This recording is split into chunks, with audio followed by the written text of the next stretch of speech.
हम तंजानिया गणराज्य की संसद के सदस्यों, तंजानिया की सरकार तथा वहाँ की मित्र जनता को बधाई और शुभकामनाएं देते हैं।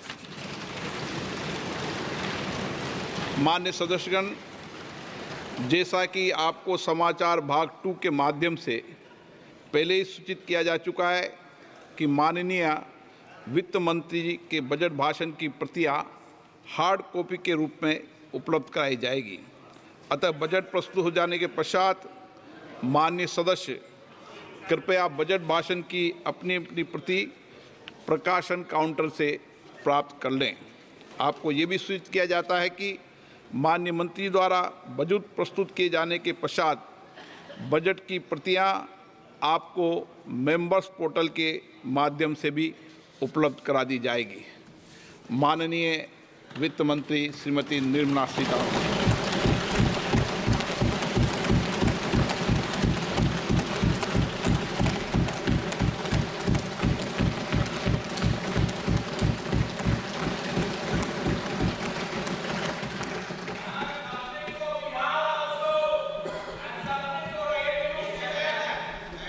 Honorable Speaker, I present the budget for 24-25.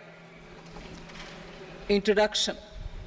The people of India have reposed their faith in the government led by Honorable Prime Minister Shri Narendra Modi and re-elected it for a historic third term under his leadership.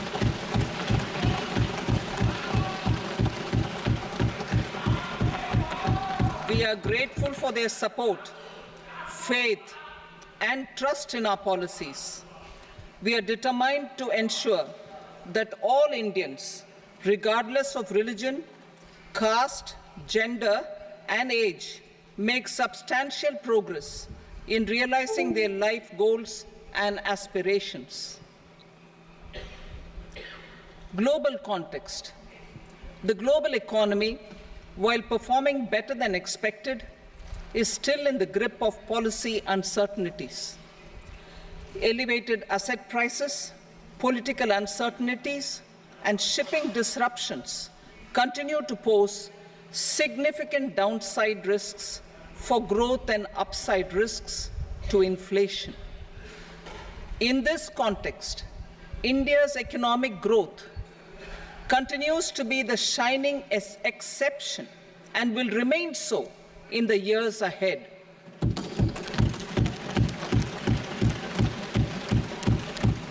India's inflation continues to be low, stable, and moving towards the 4% target. Core inflation, that is non-food and non-fuel, currently is 3.1%. Steps are being taken to ensure supplies of perishable goods reach markets adequately. Interim budget.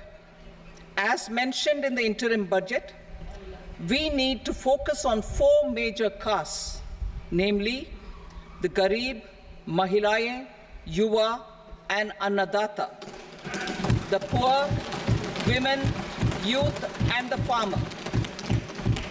For Annadata, we announced higher minimum support prices a month ago for all major crops, delivering on the promise of at least a 50% margin over costs. Pradhan Mantri Garib Kalyan Anna Yojana was extended for 5 years, benefiting more than 80 crore people. Administrative actions for approval and implementation of various schemes announced in the interim budget are well underway. The required allocations have been made. Budget theme. Turning attention to the full year and beyond in this budget, we particularly focus on employment, skilling, MSMEs, and the middle class. I am happy to announce the Prime Minister's package of 5 schemes and initiatives to facilitate employment, skilling, and other opportunities for 4.1 crore youth over a 5-year period with a central outlay of 2 lakh crore rupees. I will speak about them shortly, while more details may be seen in the annexure. This year, I've made a provision of 1.48 lakh rupees, 1.48 lakh crore rupees for education, employment, and skilling. Budget priorities. The people have given a unique opportunity to our government to take the country on the path of strong development and an all-round prosperity. In the interim budget, we promised to present a detailed roadmap for our pursuit of Vikasit Bharat. In line with the strategy set out in the interim budget, this budget envisages sustained efforts on the following 9 priorities for generating ample opportunities for all. Number 1, productivity and resilience in agriculture. Number 2, employment and skilling. Number 3, inclusive human resource development and social justice. 4, manufacturing and services. 5, urban development. 6, energy security. 7, infrastructure. 8, innovation, research and development. And 9, next generation reforms. Subsequent budgets will build on these and add more priorities and actions. A more detailed formulation will be carried out as part of the economic policy framework about which I will speak later in this speech. This budget details some of the specific actions to be initiated in the current year towards fulfillment of these priorities, with potential for transformative changes. The budget also covers some of the previously made announcements with intent to strengthen them and step up their implementation for expediting our journey towards the goal of Vikasit Bharat. Priority 1, productivity and resilience in agriculture. Transforming agricultural research. Our government will undertake a comprehensive review of the agricultural research setup to bring the focus on raising productivity and developing climate-resilient varieties. Funding will be provided in challenge mode, including to the private sector. Domain experts, both from the government and outside, will oversee the conduct of such research. Release of new varieties.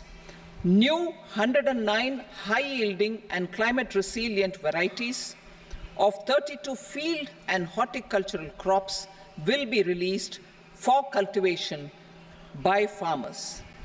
Natural farming. In the next 2 years, 1 crore farmers across the country will be initiated into natural farming, supported by certification and branding. Implementation will be through scientific institutions and willing gram panchayats.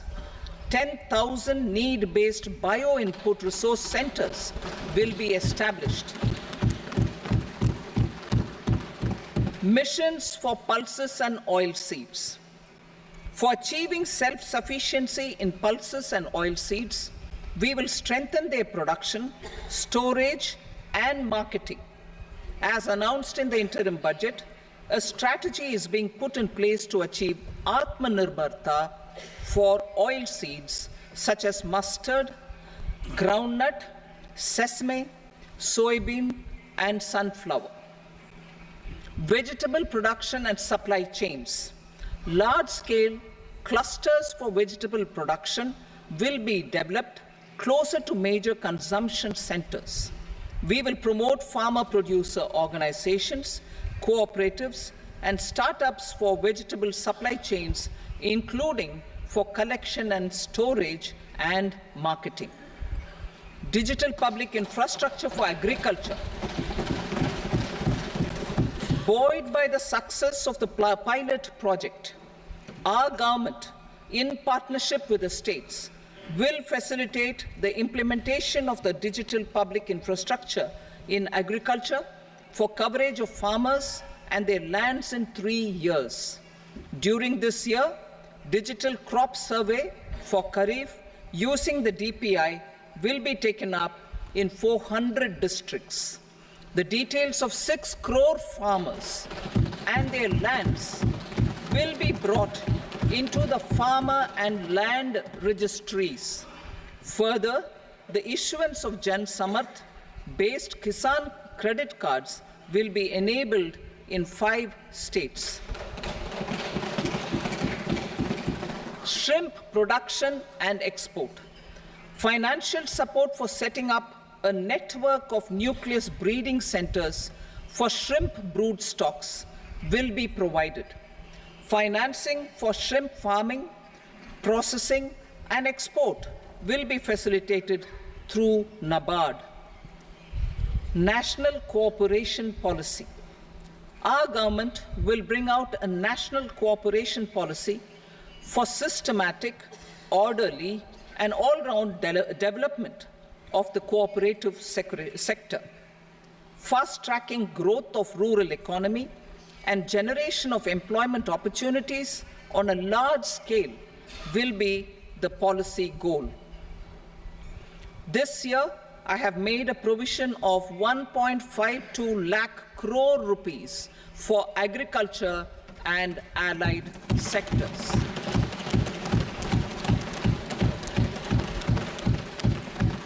Priority 2, employment and skilling. Employment-linked incentive. Our government will implement following 3 schemes for employment-linked incentive as part of the Prime Minister's package.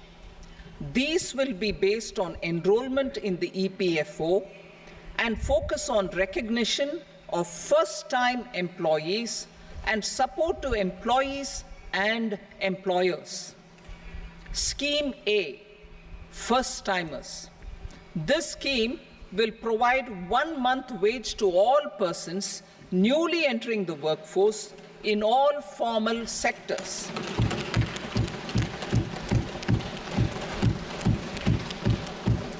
Direct benefit transfer of 1 month's salary in 3 installments to first-time employees as registered in the EPFO will be up to 15,000 rupees. The eligibility limit will be a salary of 1 lakh per month. The scheme is expected to benefit 210 lakh youths.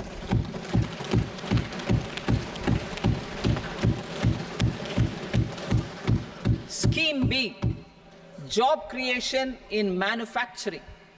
This scheme will incentivize additional employment in the manufacturing sector linked to the employment of first-time employees. An incentive will be provided at specified scale directly both to the employee and the employer with respect to the EPFO contribution in the first 4 years of employment. The scheme is expected to benefit 30 lakh youth entering employment and their employers.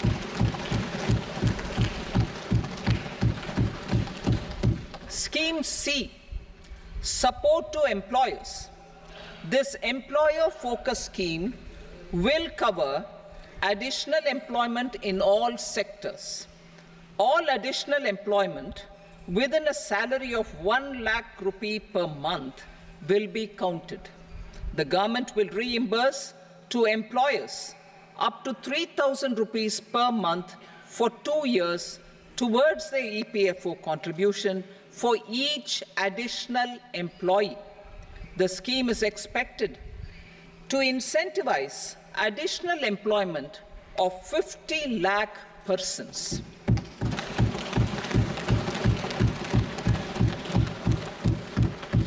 Participation of women in the workforce. We will facilitate higher participation of women in the workforce through setting up of working women hostels in collaboration with industry and establishing creches. In addition, the partnership will seek to organize women-specific skilling programs and promotion of market access for women SHG enterprises. Skilling program. I'm happy to announce a new centrally sponsored scheme as the fourth scheme under the Prime Minister's package for skilling in collaboration with state governments and industry. 20 lakh youth will be skilled over a 5-year period.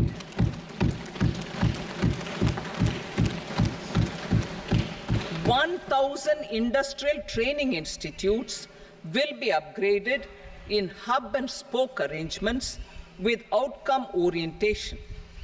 Course content and design will be aligned to the skill needs of industry, and new courses will be introduced for emerging needs."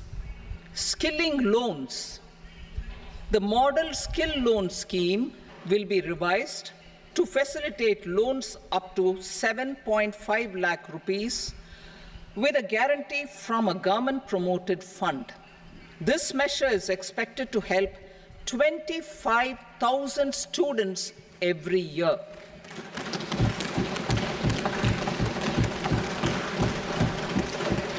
Education loans. For helping our youth who have not been eligible for any benefit under government schemes and policies, I am happy to announce a financial support for loans up to 10 lakh rupees for higher education in domestic institutions.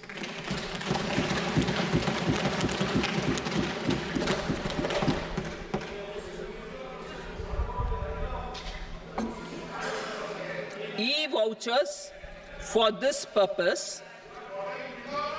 E-vouchers for this purpose will be given directly to 1 lakh students every year for annual interest subvention of 3% of the loan amount. Priority 3, inclusive human resource development and social justice. Saturation approach. Our government is committed to all-round, all-pervasive and all-inclusive development of people, particularly farmers, youth, women, and the poor. For achieving social justice comprehensively, the saturation approach of covering all eligible people through various programs, including those for education and health, will be adopted to empower them by improving their capabilities.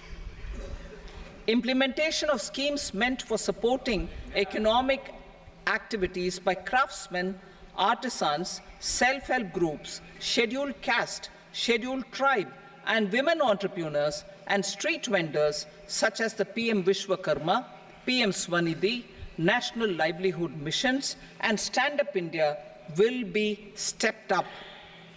Purvodaya.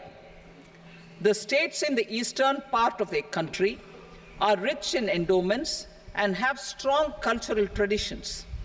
We will formulate a plan, Purvodaya, for the all-round development of the eastern region of the country, covering Bihar, Jharkhand, West Bengal, Odisha, and Andhra Pradesh. This will cover human resource development, infrastructure, and generation of economic opportunities to make the region an engine to attain Vikasit Bharat. On the Amritsar-Kolkata Industrial Corridor, we will support development of an industrial node at Gaya. This corridor will catalyze industrial development of the eastern region. The industrial node at Gaya will also be a good model for developing our ancient centers of cultural importance into future centers of modern economy. This model shall showcase Vikas B, Virasat B in our growth trajectory. We will also support development of road connectivity projects, namely 1. Patna-Purnia Expressway, 2. Buxar-Bhagalpur Expressway, 3. Bodh Gaya, Rajgir, Vaishali and Darbhanga spurs, and 4. Additional 2-lane bridge over River Ganga at Buxar at a total cost of 26,000 crore rupees.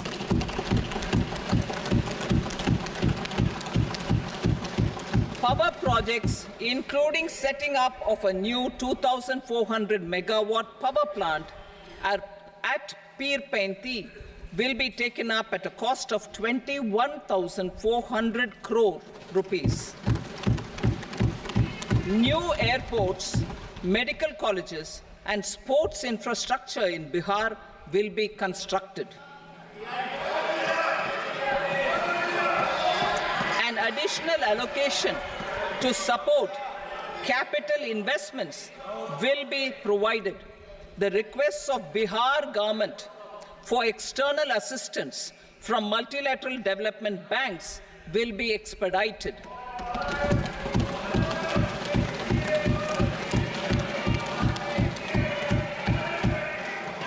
Andhra Pradesh Reorganization Act.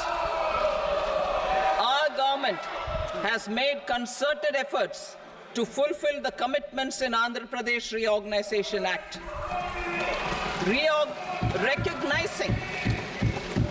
Recognizing the state's need for the capital, recognizing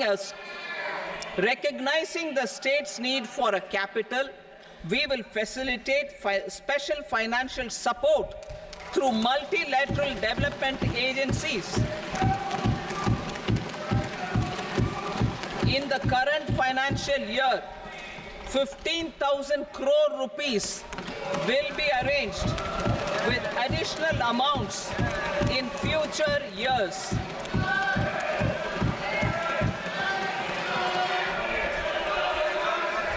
Our government is fully committed to financing and early completion of the Polavaram irrigation project, which is the lifeline for Andhra Pradesh and its farmers. This will facilitate our country's food security as well. Under the Act, Andhra Pradesh Reorganization Act, for promoting industrial development, funds will be provided for essential infrastructure such as water, power, railways, and roads in Kopparthi node on the Visakhapatnam-Chennai Industrial Corridor and Varavakal node on the Hyderabad-Bengaluru Industrial Corridor. An additional allocation will be provided this year towards capital investment for economic growth.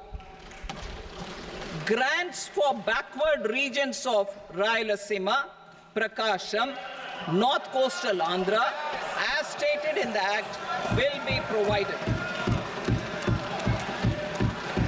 PM Awas Yojana. 3 crore additional houses under the PM Awas Yojana in rural and urban areas in the country have been announced, for which the necessary allocations are being made. Women-led development. For promoting women-led development, the budget carries an allocation of more than 3 lakh crore for schemes benefiting women and girls. This signals our government's commitment for enhancing women's role in economic development. Pradhan Mantri Janjatiya Unnat Gram Abhiyan. For improving the socio-economic condition of tribal communities, we will launch the Pradhan Mantri Janjatiya Unnat Gram Abhiyan by adopting saturation coverage for tribal families in tribal majority villages and aspirational districts.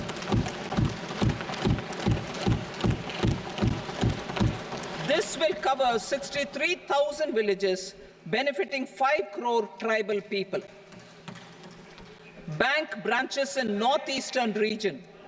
More than 100 branches of India Post Payment Bank will be set up in the northeast region to expand the banking services.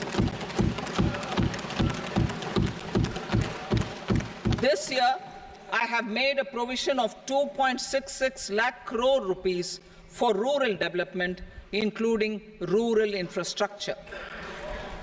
Priority 4, manufacturing and services, support for promotion of MSMEs. This budget provides special attention to MSMEs and manufacturing, particularly labor-intensive manufacturing. We have formulated a package covering financing, regulatory changes, and technology support for MSMEs to help them grow and also compete globally, as mentioned in the interim budget. I am happy to announce the following specific measures. Credit guarantee scheme for MSMEs in the manufacturing sector. For facilitating term loans to MSMEs for purchase of machinery and equipment without collateral or third-party guarantee, a credit guarantee scheme will be introduced. The scheme will operate on pooling of credit risks of such MSMEs. A separately constituted self-financing guarantee fund will provide to each applicant guarantee cover up to 100 crore rupees, while the loan amount may be larger. The borrower will have to provide an upfront guarantee fee and an annual guarantee fee on the reducing loan balance. New assessment model for MSME credit. Public sector banks will build their own in-house capability to assess MSMEs for credit instead of relying on external assessment. They will also take a lead in developing or getting developed a new credit assessment model based on the scoring of digital footprints of the MSMEs in the economy. This is expected to be a significant improvement over the traditional assessment of credit eligibility based only on asset or turnover criteria. That will also cover MSMEs without a formal accounting system. Credit support to MSMEs during stress period. I'm happy to announce a new mechanism for facilitating continuation of bank credit to MSMEs during their stress period while being in special mention account, SMA stage, for reasons beyond their control. MSMEs need credit to continue their business and to avoid getting into the NPA stage. Credit availability will be supported through a guarantee from a government-promoted fund. Mudra loans. The limit of Mudra loans will be enhanced to 20 lakh from the current 10 lakh for those entrepreneurs who have availed and successfully repaid previous loans under the Tarun category. Enhanced scope for mandatory onboarding in TREDS. For facilitating MSMEs to unlock their working capital by converting their trade receivables into cash, I propose to reduce the turnover threshold of buyers for mandatory onboarding on the TREDS platform from rupees 500 crore to 250 crore rupees. This measure will bring 22 more CPSCs and 7,000 more companies onto the platform. Medium enterprises will also be included in the scope of the suppliers. SIDBI branches in MSME clusters. SIDBI will open new branches to expand its reach to serve all major MSME clusters within 3 years and provide direct credit to them. With the opening of 24 such branches this year, the service coverage will expand to 168 out of 242 major clusters. MSME units for food irradiation, quality and safety testing. Financial support for setting up of 50 multi-product food irradiation units in the MSME sector will be provided. Setting up of 100 food quality and safety testing labs with NABL accreditation will be facilitated. E-commerce export hubs to enable MSMEs and traditional artisans to sell their products in international markets. E-commerce export hubs will be set up in public-private partnership mode. These hubs, under a seamless regulatory and logistic framework, will facilitate trade and export-related services under one roof.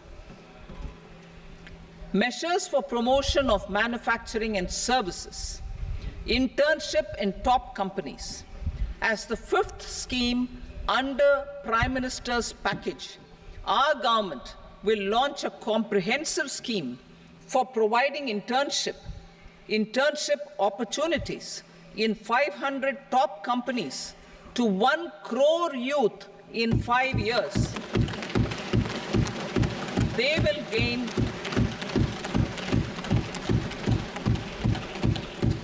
will gain exposure for 12 months to real-life business environment, varied professions, and employment opportunities. An internship allowance of 5,000 per month, 5,000 rupees per month, along with a one-time assistance of 6,000 rupees will be provided.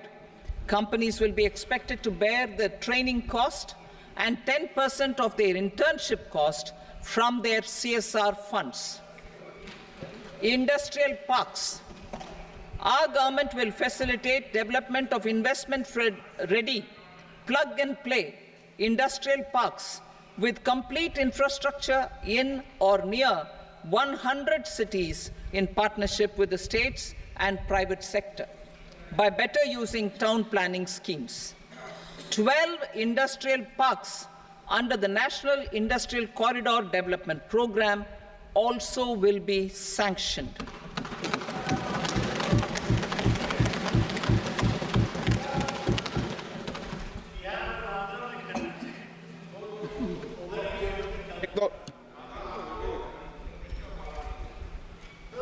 Veji, no, please, बैठिए.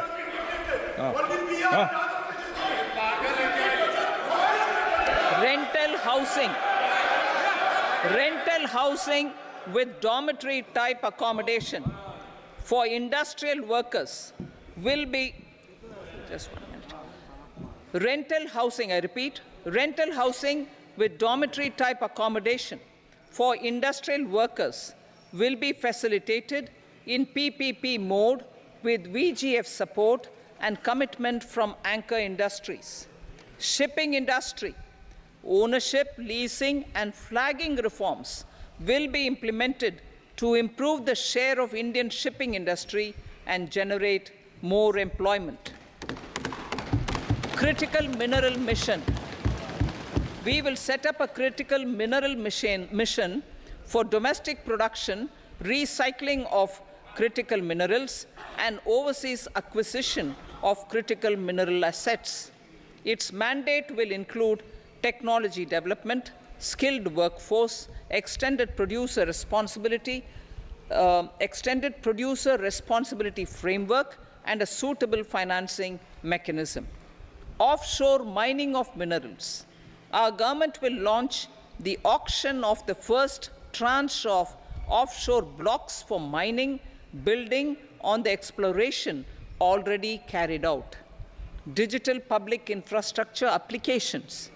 Turning to the services sector, I propose development of DPI applications at population scale for productivity gains, business opportunities, and innovation by the private sector. These are planned in the areas of credit, e-commerce, education, health, law and justice, logistics, MSME service delivery, and urban governance. Integrated technology platform for IBC ecosystem. An integrated technology platform will be set up for improving the outcomes under the Insolvency Bankruptcy Code for achieving consistency, transparency, timely processing, and better oversight for all stakeholders. Voluntary closure of LLPs. The services of the Center for Processing Accelerated Corporate Exit, CPACE, will be extended for voluntary closure of LLPs to reduce the closure times. National Company Law Tribunals. The IBC has resolved more than 1,000 companies, resulting in direct recovery of 3.3 lakh crore to creditors. 3.3 lakh crore rupees to creditors. In addition, 28,000 cases involving over 10 lakh crore rupees have been disposed of even prior to admission. Appropriate changes to the IBC, reforms and strengthening of the tribunal and appellate tribunals will be initiated to speed up insolvency resolution. Additional tribunals will be established. Out of those, some will be notified to decide cases exclusively under the Companies Act. Debt recovery. Steps for reforming and strengthening debt recovery tribunals will be taken. Additional tribunals will be established to speed up recovery. Priority 5, urban development. Cities as growth hubs.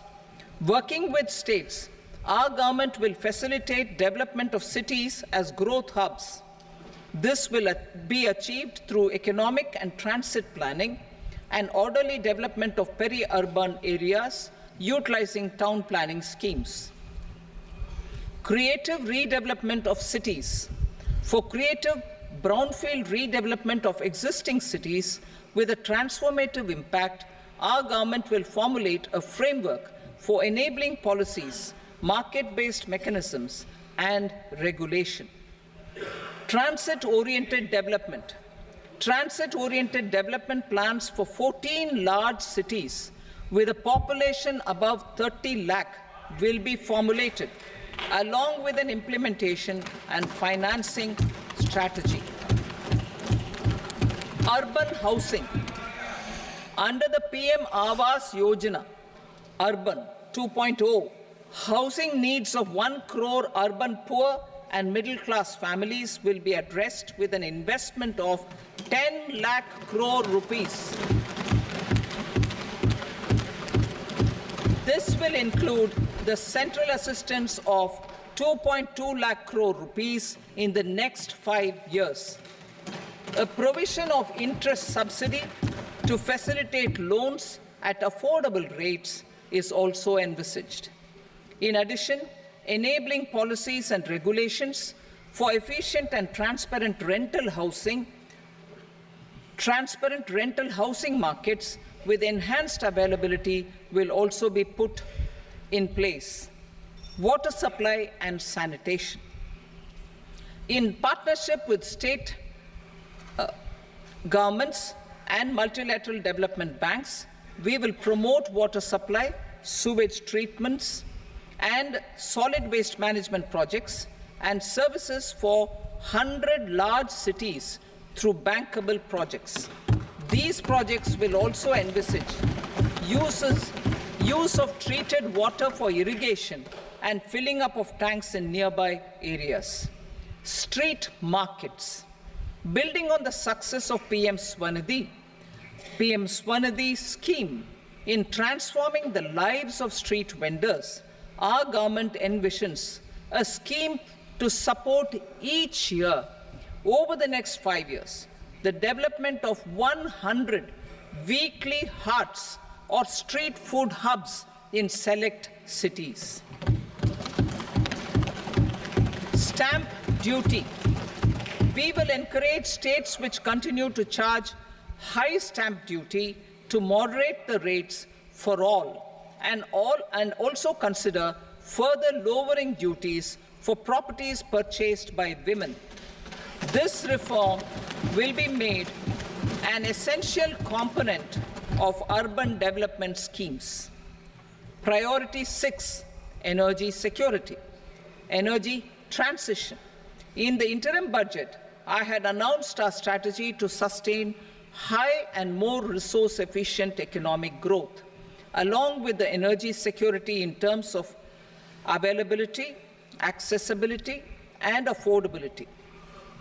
We will bring out a policy document on appropriate energy transition pathways that balances the imperatives of employment, growth, and environmental sustainability. PM Surya Ghar Muft Bijli Yojana. PM Surya Ghar Muft Bijli Yojana. In line with the announcement in the interim budget,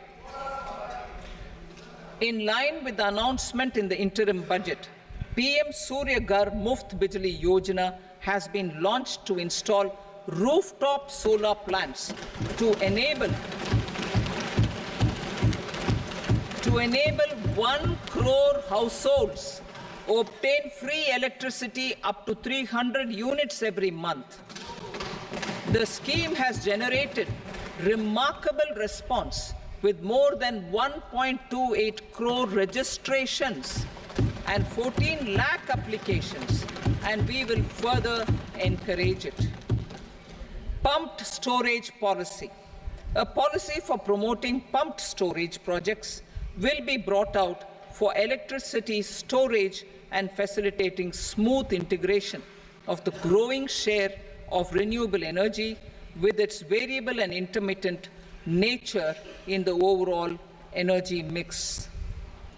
Research and development of small and modular nuclear reactors. Nuclear energy is expected to form a very significant part of the energy mix for Vikasit Bharat. Towards that pursuit, our government will partner with the private sector for 1. Setting up Bharat Small Reactors, 2. Research and development of Bharat Small Modular Reactor, and 3. Research and development of newer technologies for nuclear energy. The R&D funding announced in the interim budget will be made available for this sector also. Advanced ultra supercritical thermal power plants. The development of indigenous technology for advanced ultra supercritical thermal power plants with much higher efficiency has been completed.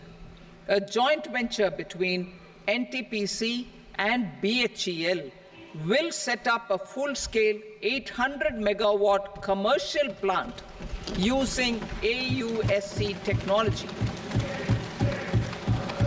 The government will provide the required fiscal support. Moving forward, development of indigenous capacity for the production of high-grade steel and other advanced metallurgy materials for these plants will result in strong spin-off benefits for the economy. Roadmap for hard-to-abate industries. A roadmap for moving the hard-to-abate industries from energy efficiency targets to emission targets will be formulated. Appropriate regulations for transition of these industries from the current perform, achieve, and trade mode to Indian carbon market mode will be put in place. Support to traditional micro and small industries. An investment-grade energy audit of traditional micro and small industries in 60 clusters, including brass and ceramic, will be facilitated. Financial support will be provided for shifting them to cleaner forms of energy and implementation of energy efficiency measures. The scheme will be replicated in another 100 clusters in the next phase. Priority 7, infrastructure investment by central government. Significant investment the central government has made over the years in building and improving infrastructure has had a strong multiplier effect on the economy. We will endeavor to maintain strong fiscal support for infrastructure over the next 5 years, in conjunction with imperatives of other priorities and fiscal consolidation. This year, I have provided 11,11,111 crore rupees for capital expenditure. This would be 3.4% of our GDP. Infrastructure investment by state governments. We will encourage states to provide support of similar scale for infrastructure, subject to their development priorities. A provision of 1.5 lakh crore rupees for long-term interest-free loans have been made this year, also to support the states in their resource allocation. Private investment in infrastructure. Investment in infrastructure by private sector will be promoted through viability gap funding and enabling policies and regulations. A market-based financing framework will be brought out. Pradhan Mantri Gram Sadak Yojana, Phase 4 of the PMGSY will be launched to provide all-weather connectivity to 25,000 rural habitations,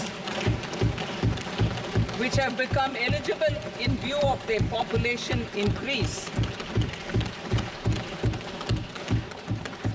Irrigation and flood mitigation. Bihar has frequently suffered from floods, many of them originating outside the country. Plans to build flood control structures in Nepal are yet to progress. Our government, through the Accelerated Irrigation Benefit Program and other sources, will provide financial support for projects with estimated cost of 11,500 crore rupees, such as the Kosi-Michi intra-state link and 20 other ongoing and new schemes, including barrages, river pollution abatement, and irrigation projects. In addition, survey and investigation of Kosi-related flood mitigation and irrigation projects will be undertaken.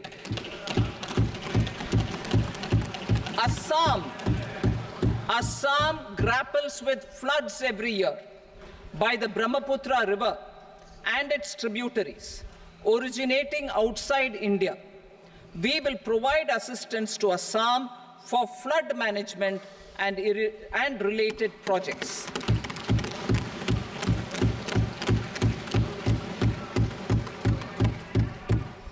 Himachal Pradesh suffered extensive losses due to floods last year. Our government will provide assistance to the state for reconstruction and rehabilitation through multilateral development assistance.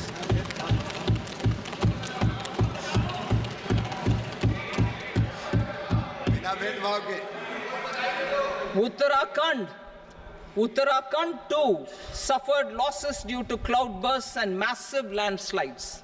We will provide assistance to the state. Recently, Sikkim witnessed devastating flash floods and landslides that wreaked havoc across the state. Our government will provide assistance to the state. Tourism has always been a part of our civilization. Our efforts in positioning India as a global tourist destination will also create jobs, stimulate investments, and unlock economic opportunities for other sectors. In addition to the measures outlined in the interim budget, I propose the following measures. Vishnupad Temple at Gaya and Mahabodhi Temple at Bodh Gaya in Bihar are of immense spiritual significance. Comprehensive development of Vishnupad Temple corridor and Mahabodhi Temple corridor will be supported, modeled on the successful Kashi Vishwanath Temple corridor to transform them into world-class pilgrim and tourist destinations. Rajgir holds immense religious significance for Hindus, Buddhists and Jains. The 20th Tirthankara Muniswarata temple in the Jain temple complex is ancient. The Saptarishi or the 7 hot springs form a warm water Brahmkund that is sacred. A comprehensive development initiative for Rajgir will be undertaken. Our government will support the development of Nalanda as a tourist center, besides reviving Nalanda University to its glorious stature. Odisha's scenic beauty, temples, monuments, craftsmanship, wildlife sanctuaries, natural landscapes, and pristine beaches make it an ultimate tourism destination. Our government will provide assistance for their development to Odisha as well. Priority 8, innovation, research and development. We will operationalize the Anusandhan National Research Fund for basic research and prototype development. Further, we will set up a mechanism for spurring private sector-driven research and innovation at commercial scale with a financing pool of 1 lakh crore rupees in line with the announcement in the interim budget. Space economy. With our continued emphasis on expanding the space economy by 5 times in the next 10 years, a venture capital fund of 1,000 crore rupees will be set up. Priority 9, next generation reforms. Economic policy framework.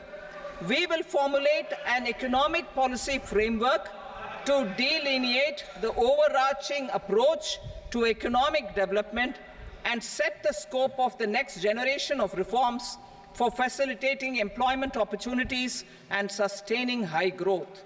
Our government will initiate and incentivize reforms for 1. Improving productivity of factors of production, and 2. Facilitating markets and sectors to become more efficient. These reforms will cover all factors of production, namely land, labor, capital, and entrepreneurship, and technology as an enabler of improving total factor productivity and bridging inequality. Effective implementation of several of these reforms requires collaboration between the center and the states and building consensus as development of the country lies in development of the states.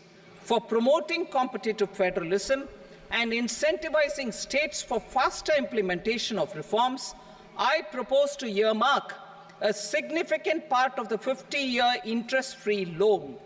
Working with the states, we will initiate the following reforms.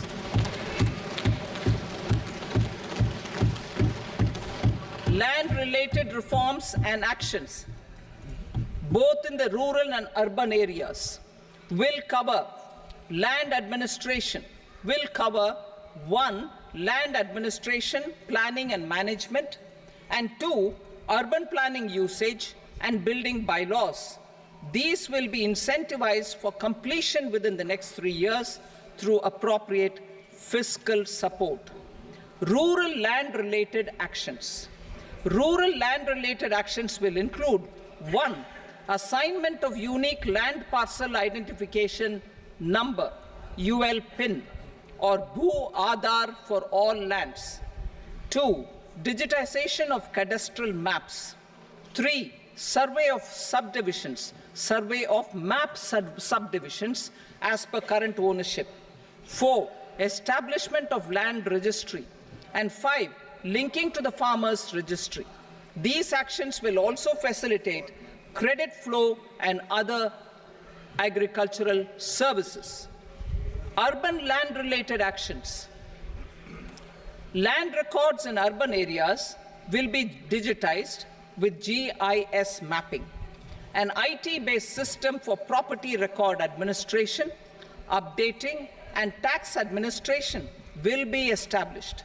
These will also facilitate improving the financial position of urban local bodies.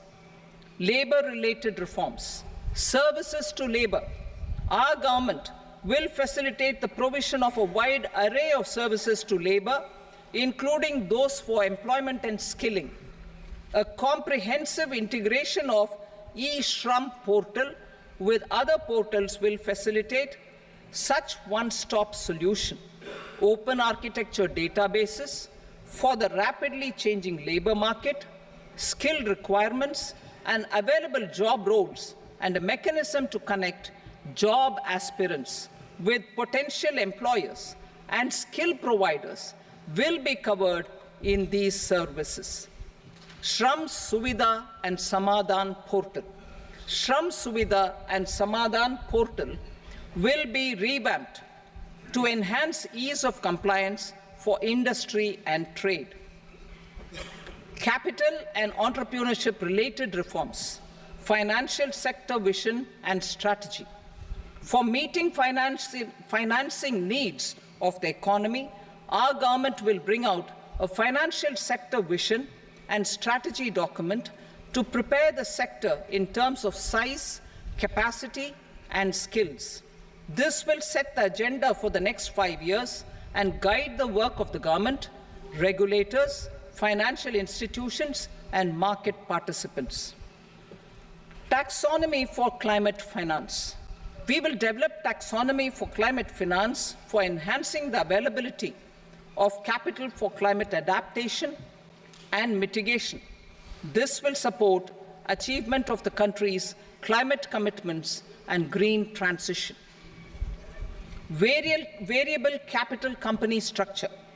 We will seek the required legislative approval for providing an efficient and flexible mode for financing leasing of aircrafts and ships and pooled funds of private equity through a variable company structure.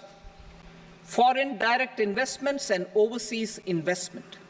The rules and regulations for foreign direct investment and overseas investments will be simplified to 1. Facilitate foreign direct investments, 2. Nudge prioritization, and 3.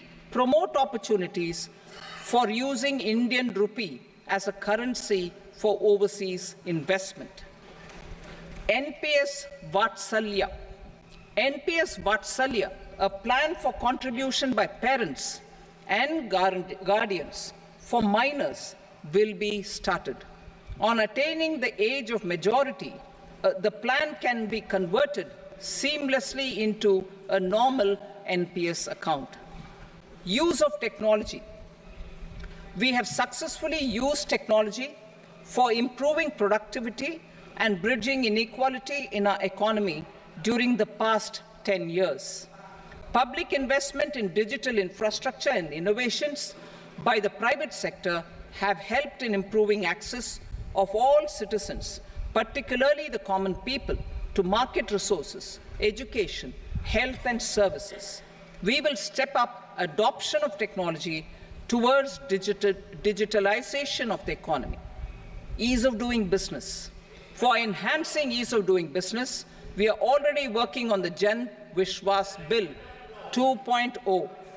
Further, states will be incentivized for implementation of the business reforms, action plans, and digitalization.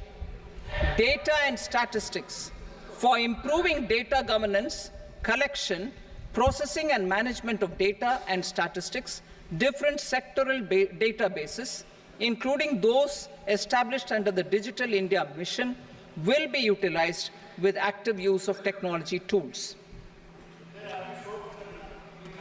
New pension scheme. The committee to review the NPS has made considerable progress in its work. I am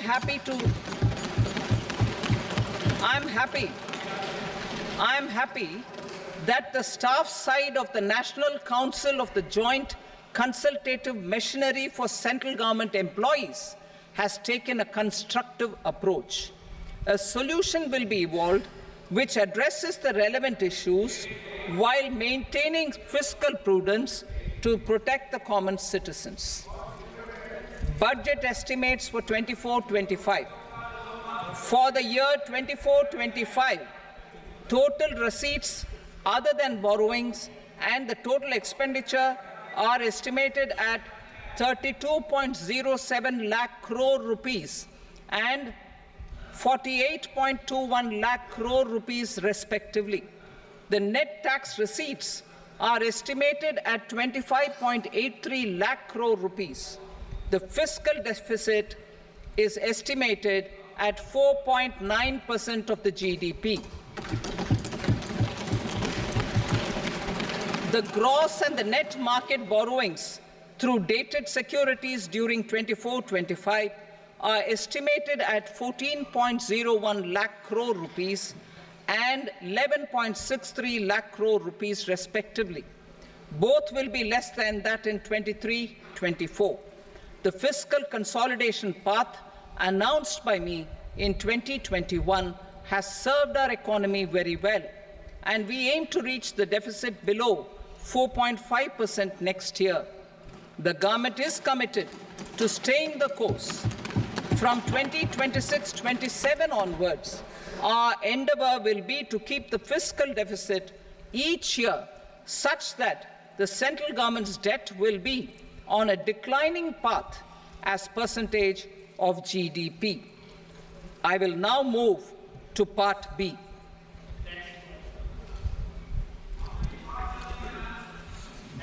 Indirect taxes. Sir, I start with GST. It has decreased tax incidence on the common man, reduced compliance burden and logistics cost for trade and industry, and enhanced revenues of the central and the state governments. It is a success of vast proportions. To multiply the benefits of GST, we will strive to further simplify and rationalize the tax structure and endeavor to expand it to the remaining sectors. My proposals for customs duties intend to support domestic manufacturing, deepen local value addition, promote export competitiveness, and simplify taxation while keeping the interest of the general public and consumers surmount. In Budget 22-23, we reduced the number of customs duty rates. I propose to undertake a comprehensive review of the rate structure over the next 6 months to rationalize and simplify it for ease of trade, removal of duty inversion, and reduction of disputes. I shall now take up sector-specific customs duty proposals. Medicine and medical equipments. To provide relief to cancer patients, I propose to fully exempt 3 more medicines from customs duties.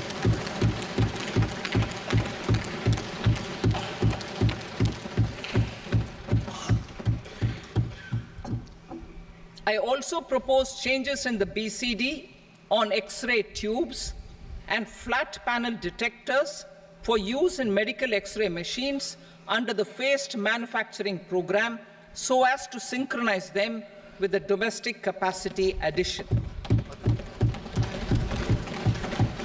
Mobile phone and related parts. With a 3-fold increase in domestic production an almost 100-fold jump in exports of mobile phones over the last 6 years, the Indian mobile industry has matured. In the interest of consumers, I now propose to reduce the BCD on mobile phone, mobile PCBA, and mobile charger to 15%. Critical minerals.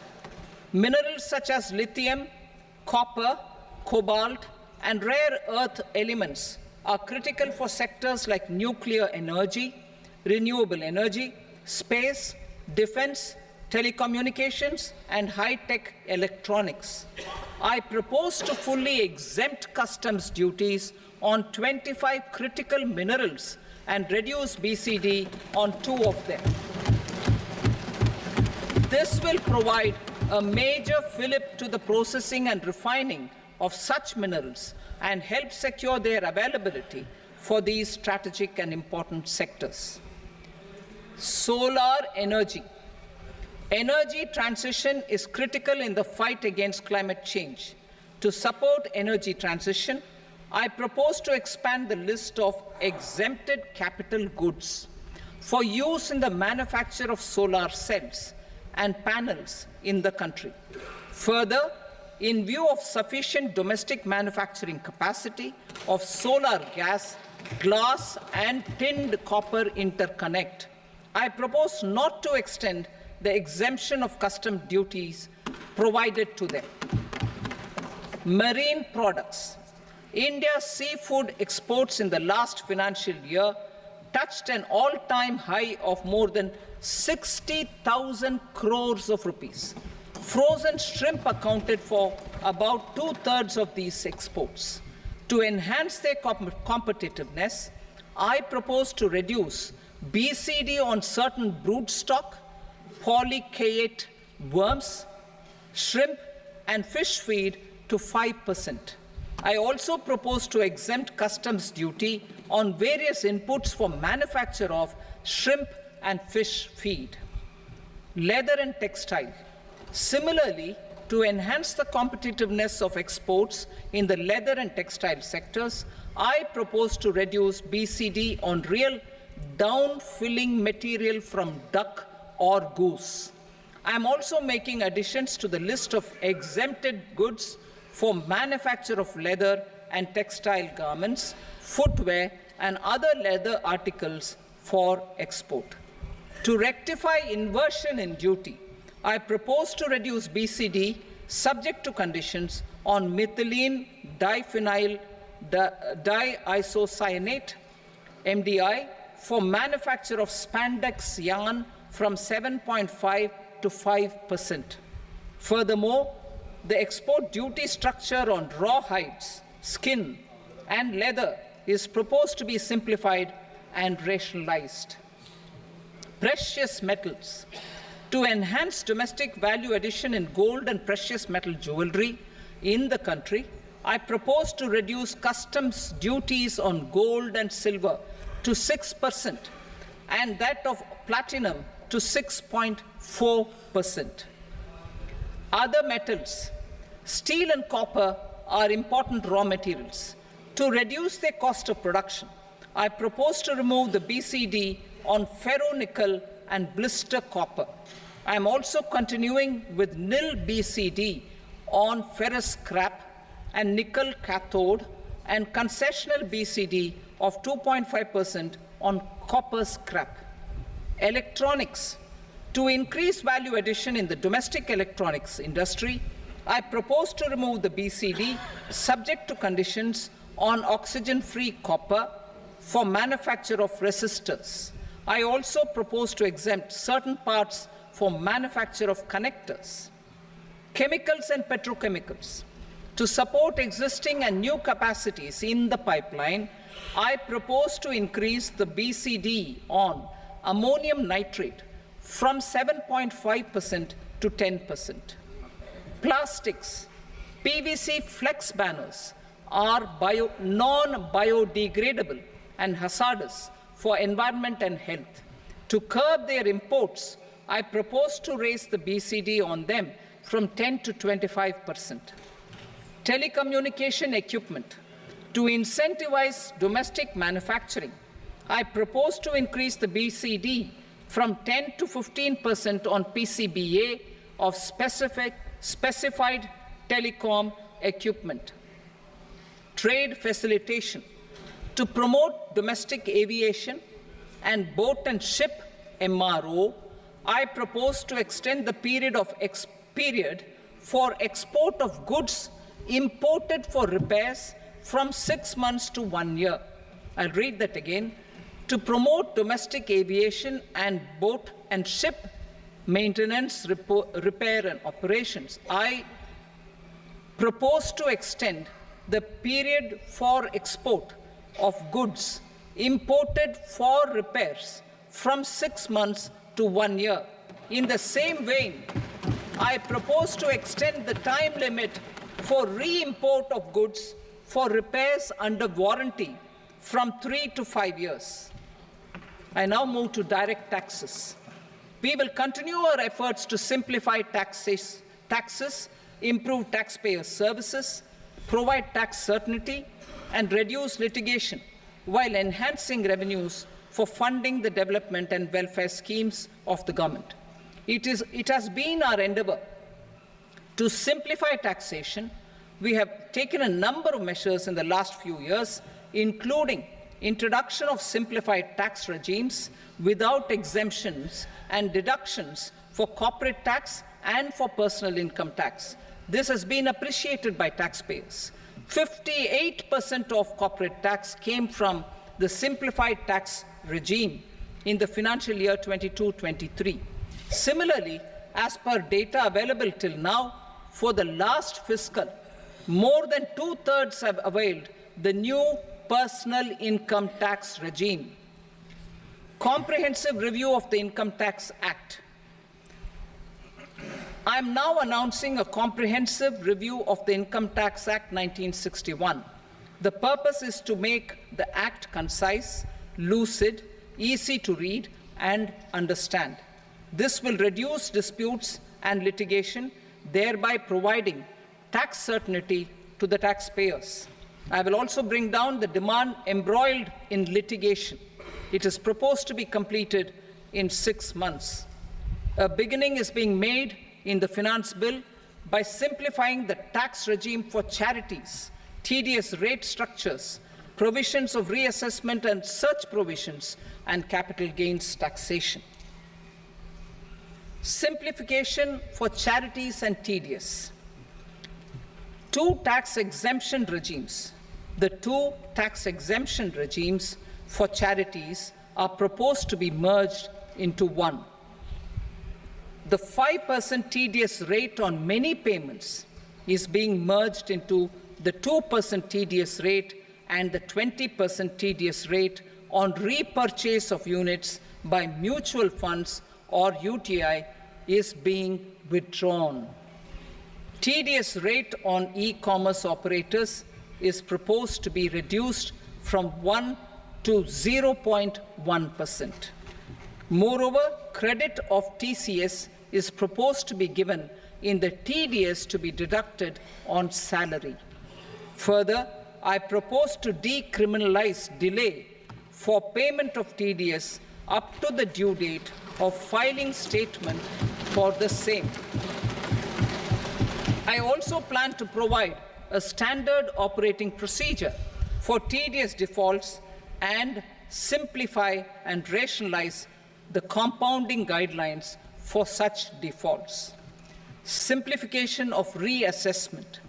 I propose to thoroughly simplify the provisions for reopening and reassessment.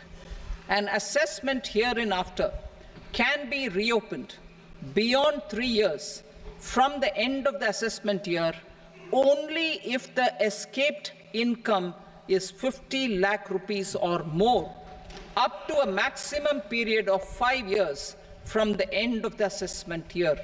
Even in such cases, a time limit of 6 years before the year of the search, as against the existing time limit of 10 years, is being proposed.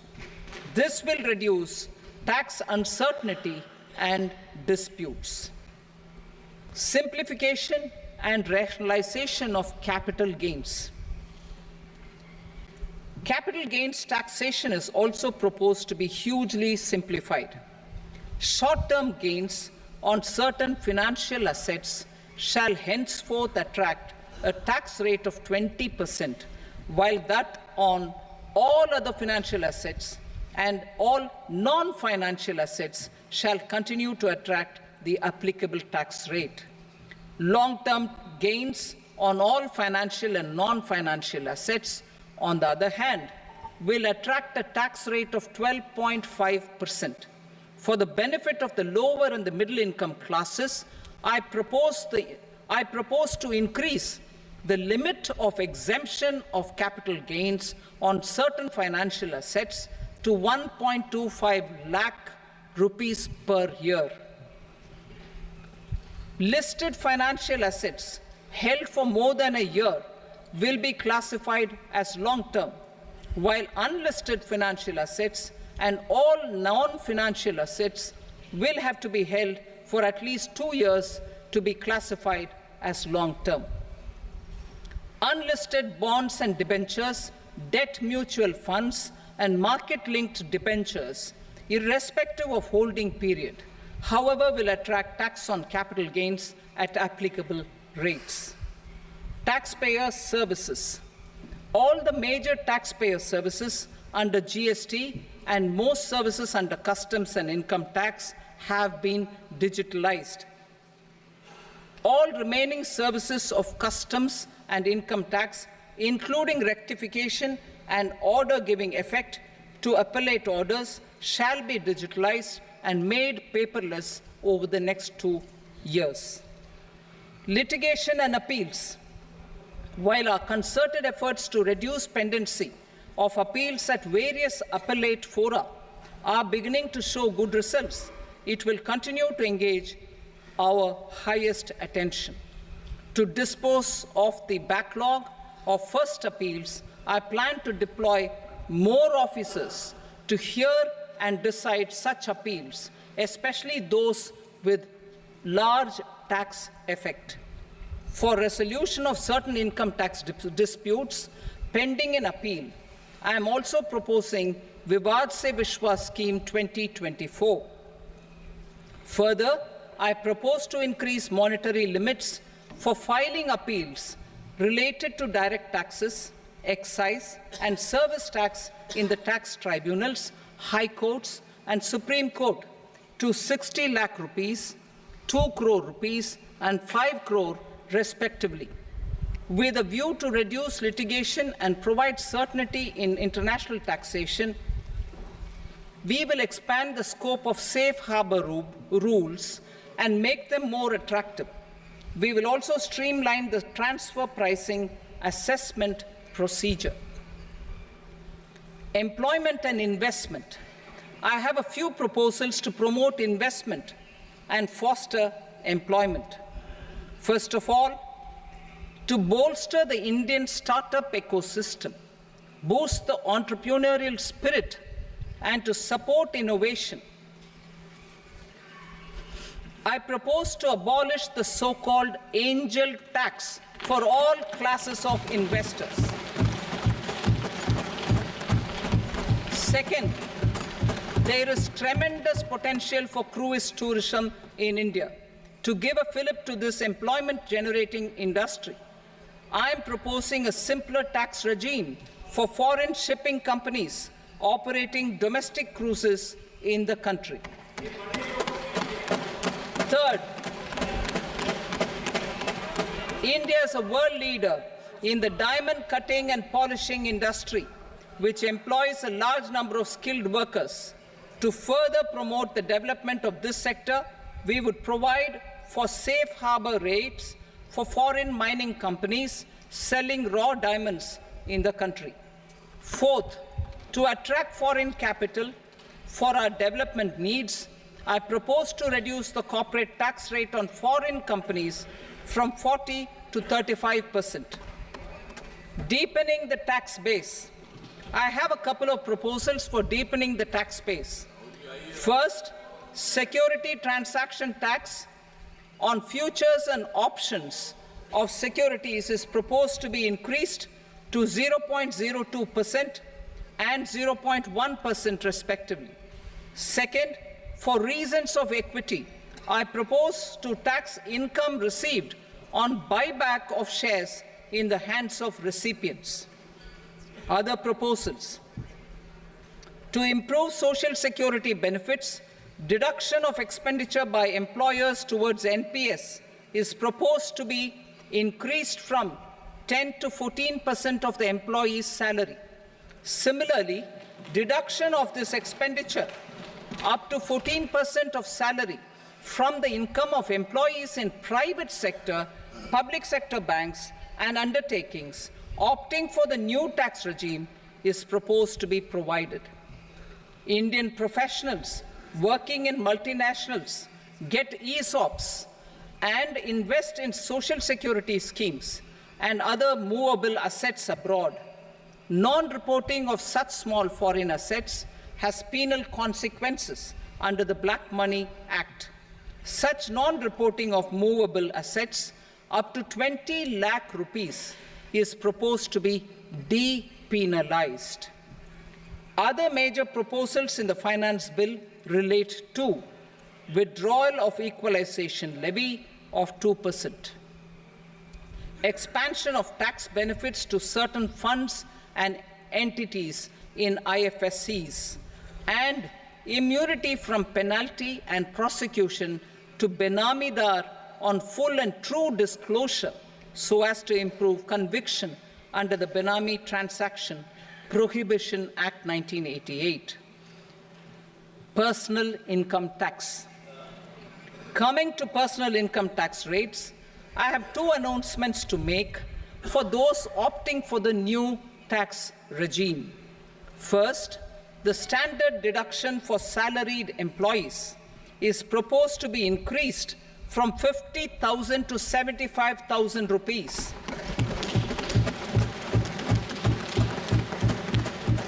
Similarly, deduction on family pension for pensioners is proposed to be enhanced from 15,000 to 25,000 rupees.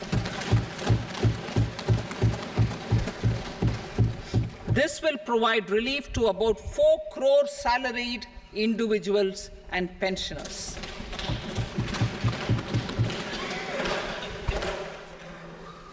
Second, in the new tax regime, the tax rate structure is proposed to be revised as follows: 0 to 3 lakh rupees, nil; 3 to 7 lakh rupees, 5%; 7 to 10 lakh rupees, 10%; 10 to 12 lakh rupees, 15%; 12 to 15 lakh rupees, 20%; and above 15 lakh rupees, 30%. As a result of these changes, a salaried employee in the new tax regime stands to save up to 17,500 rupees in income tax.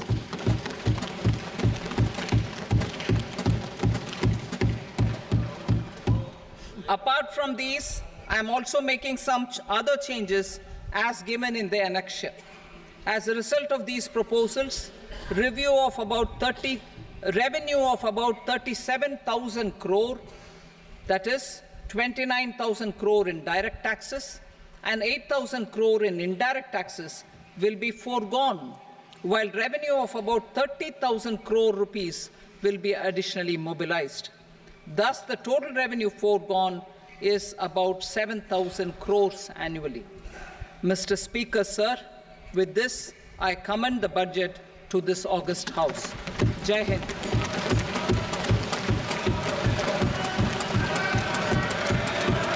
Item number 2.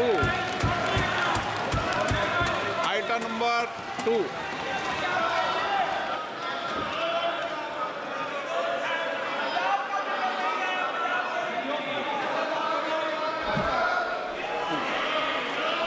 Sir, with your permission, I rise to lay on the table the following statements under Section 3 of the Fiscal Responsibility and Budget Management, FRBM Act 2003, Medium-Term Fiscal Policy cum Fiscal Policy Strategy Statement.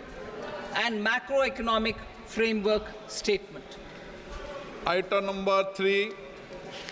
Sir, with your permission, I rise to move for leave to introduce the Finance Number 2 Bill 2024. प्रश्न ये कि विधेयक को पुनर्स्थापित करने की अनुमति प्रदान की जाए। जो सदस्य इसके पक्ष में हाँ कहें, जो सदस्य विरोध में ना कहें। मेरे विचार में निर्णय हाँ वालों के पक्ष में अनुमति प्रदान की जाती है। माननीय मंत्री जी, अब विधेयक पुनर्स्थापित करें। Sir, I introduce the bill. Item number 4. The Union Territory of Jammu and Kashmir budget. Sir, I rise to present a statement, Hindi and English versions, of the estimated receipts and expenditure of the Union Territory of Jammu Kashmir for the year 24-25. सभा की कार्रवाई कल बुधवार दिनांक 24 जुलाई 2024 को प्राप्त 11 बजे तक के लिए स्थगित की जाती है।